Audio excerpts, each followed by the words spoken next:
Bismillahirrahmanirrahim. Assalamualaikum warahmatullahi wabarakatuh.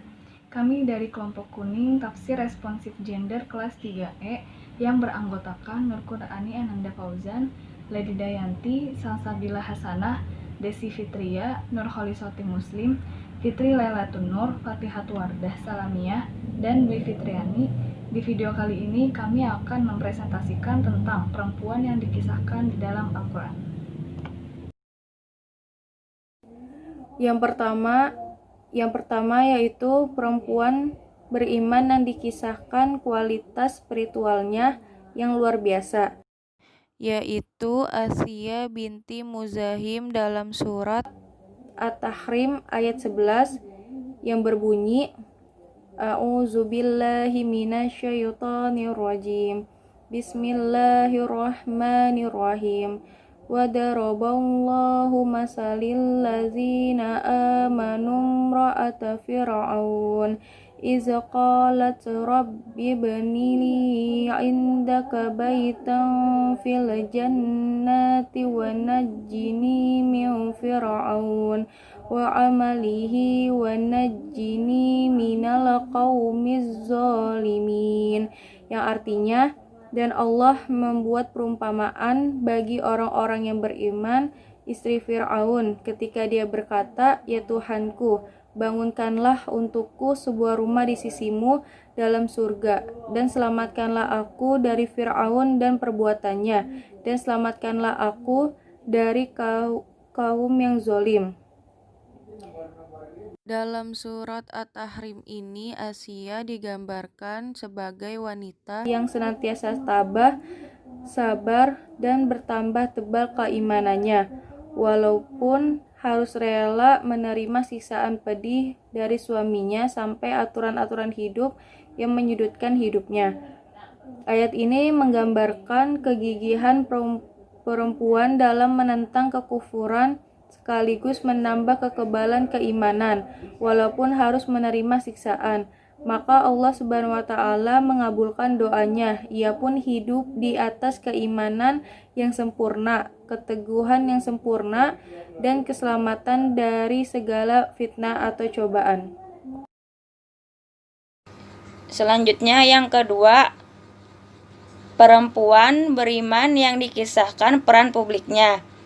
Figurnya Ratu Balqis terdapat surat An-Naml ayat 23 yang berbunyi, Inni wajadtum ro'atan tamlikuhum wa utiyat min kulli syai'in walaha arsun azim. Artinya, sungguh kudapati ada seorang perempuan yang memerintah mereka, dan dia dianugerahi segala sesuatu serta memiliki singsana yang besar. Al-Quran menandai Ratu Shebah dalam kemampuan politik, sosial, kecerdasan, dan keanggunan. Al-Quran secara menakjubkan menggambarkan kisah Ratu Shebah. Dia adalah pengusaha berdaulat yang memimpin rakyat dan terlibat dalam negosiasi politik di masanya. Imperium besarnya dikonfirmasi dalam laporan burung Hud kepada Nabi Sulaiman. Sangat menarik untuk dicatat di sini bahwa tidak ada penyebutan kehidupan pribadinya. Apakah punya anak atau suami? Jelas, karena itu tidak penting.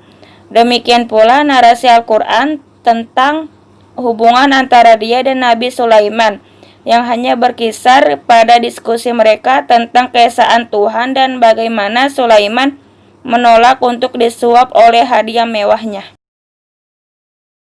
Selanjutnya ada Siti Khadijah di dalam surah Ad-Duha ayat 8 yang berbunyi, A'udzubillahi minasyaitonirrajim. Bismillahirrahmanirrahim.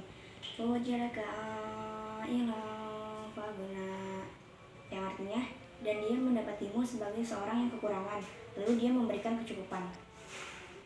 Diceritakan dalam Al-Quran, istri Nabi Muhammad SAW ini dikenal luas. Dia adalah seorang perempuan yang berkecimpung di dunia perekonomian, yaitu sebagai pengusaha dan pedagang yang sukses. Menurut tradisi Islam, Nabi SAW menggunakan harta Khadijah untuk membantu membebaskan para pengutang, anak yatim, dan orang miskin. Kedermawanan Khadijah begitu besar dan tulus sehingga Tuhan menghormatinya dan menyebutkan pekerjaan Khadijah yang luar biasa ini menyebutkan dalam barisan nikmat besarnya yang diberikan kepada hamba pilihannya. Selanjutnya ada Asia binti Muzahim. Dalam Quran Surat Al-Qasas ayat 8-9 yang berbunyi, "Faltaqatuhu al fir'auna liyakuna lahum aduwwan wa hazana inna fir'auna wa hamana wa junudahuma kanu khati'in. Wa qalat imra'atu fir'auna qurratu 'ainin li wa lak la taqtulu asa an yanfa'ana aw nattahidahu waladan wa hum la yash'urun." Di dalam Quran Surat Al-Qasas ayat 8-9 dijelaskan nama Asia tidak disebutkan dalam Al-Quran, tetapi ceritanya begitu kuat sehingga memicu perdebatan sengit di antara para sarjana dan sejarawan sampai hari ini.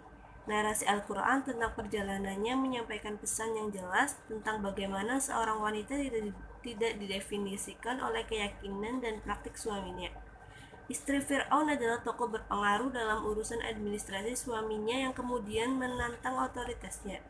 Asia digambarkan sebagai wanita yang mandiri dan bebas karena terlepas dari pernikahannya dengan Fir'aun.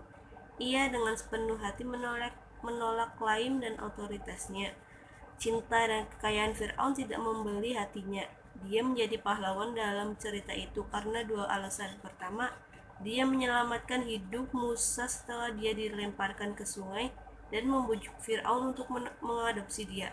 Berbeda dengan citra stereotip perempuan muslim yang sering dianggap pasif dan tunduk pada kehendak dan perintah suami mereka, Asia justru membuktikan sebaliknya. Dia mengambil langkah pertama untuk mengadopsi Musa, merawatnya, dan kemudian menolak tirani dan penistaan suaminya. Sekian presentasi dari kelompok kuning, kurang lebihnya mohon maaf. Wassalamualaikum warahmatullahi wabarakatuh.